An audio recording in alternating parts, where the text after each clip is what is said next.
Hello दोस्तों, स्वागत है आपका इस नई वीडियो में। दोस्तों, इस वीडियो में हम शिक्षा विभाग से संबंधित महत्वपूर्ण जानकारी आपसे साझा कर रहे हैं। तो यहाँ पे देखेंगे दोस्तों, राज्य के 65 स्कूलों को निपुण भारत पुरस्कार से किया गया है सम्मानित। तो ये उत्तराखंड के लिए एक अच्छी खबर है कि उत्तराखंड के 65 जो स्कूल हैं उनको निपुण भारत पुरस्कार से सम्मानित किया गया है। तो यहाँ पे देखेंगे दोस्तों कि निपुण भारत मिशन के तहत शैक्षिक सुधार, संसाधन विकास में बेहतर प्रदर्शन करने वाले 65 स्कूलों को राज्य स्तरीय पुरस्कार से नवाजा गया।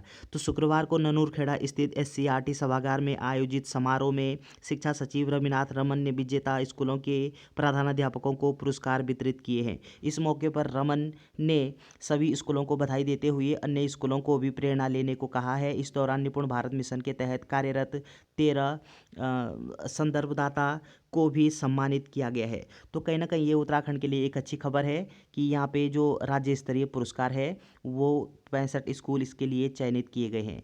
आगे अब दोस्तों यहाँ पे आपको बता दें कि वर्तमान समय में उत्तराखंड में 599 पदों पर उत्तराखंड अतिथि शिक्षक भर्ती यहाँ पे चल रही है। तो उसके लिए यहाँ पे ये चंपावत कार्यालय मुख्य शिक्षा अधिकारी जनपद चंपावत की ओर से ये रिलीज किया गया है।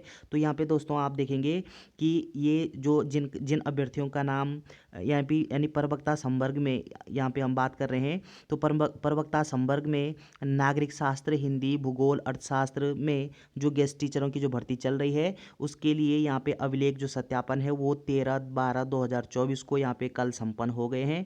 तो जिन अभ्यर्थियों का चयन हुआ है उनको बहुत सारी बधाइयाँ।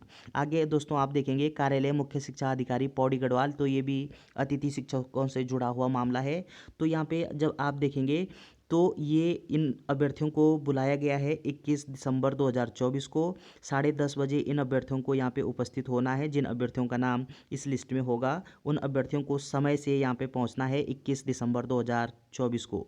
चलिए आगे हम बात करते हैं दोस्तों कि माध्यमिक विद्यालयों में शारीरिक शिक्षक के पद समाप्त होंगे। तो ये कहीं ना कहीं उत्तराखंड के अभ्यर्थियों के लिए एक बुरी खबर हो सकती है। तो यहाँ पे ये निष्कर्ष लिया गया है कि वर्तमान समय में जो माध्यमिक विद्यालयों में जो शारीरिक शिक्षक हैं उनके पद समाप्त हो सकते हैं। तो पूरा मामला क्या है, प्रदेश में माध्यमिक विद्यालयों में कुछ समय बाद व्यायाम कराने के लिए कोई प्रशिक्षक नहीं मिलेगा। प्रदेश सरकार इन विद्यालयों में शारीरिक शिक्षक के पद समाप्त करने का निर्णय ले रही है। नए स्वीकृत हाई स्कूल और इंटरमीडिएट की जो कॉलेज में शारीरिक शिक्षकों की नियुक्ति की जाती है या फिर इस आशय से निर्देश शिक्षा सचिव को ये निर्देश किया गया है। निदेशक माध्यमिक शिक्षा को ये दिए गए हैं।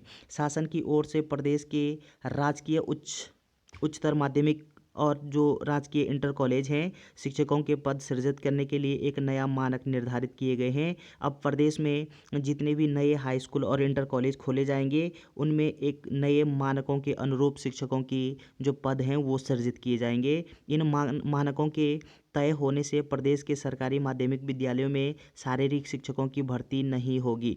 तो ये उत्तराखंड के लिए, उत्तराखंड के जो अभ्यर्थी हैं, बेरोजगार अभ्यर्थी हैं, उनके लिए कहीं ना कहीं ये एक दुखदाई जो सूचना है ये हो सकती है।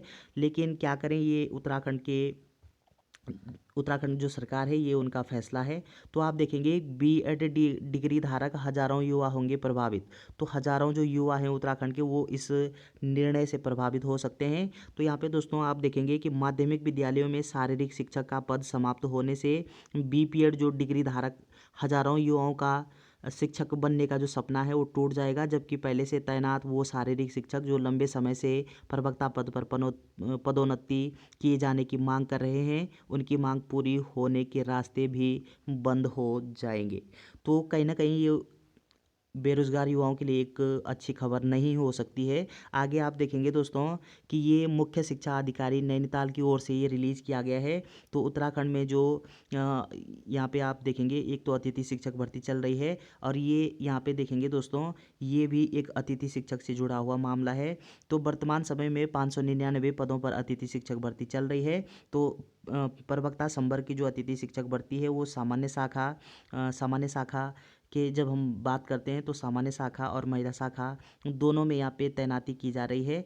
तो इन अभ्यर्थियों को जिनका नाम इस लिस्ट में सम्मिलित किया गया है, तो उन अभ्यर्थियों को यहाँ पे 20/12/2024 को अभिलेख सत्यापन के लिए या फिर काउंसलिंग के लिए बुलाया गया है। तो समय से सभी अभ्यर्थी जिनका नाम इस लिस्ट में दिया गया है, तो वो समय से 20 तारीख को अपने काउंसलिंग में सम्मिलित ज़रूर हों। तो इस वीडियो में इतना ही, मिलते हैं किसी नई वीडियो में, तब तक के लिए धन्यवाद।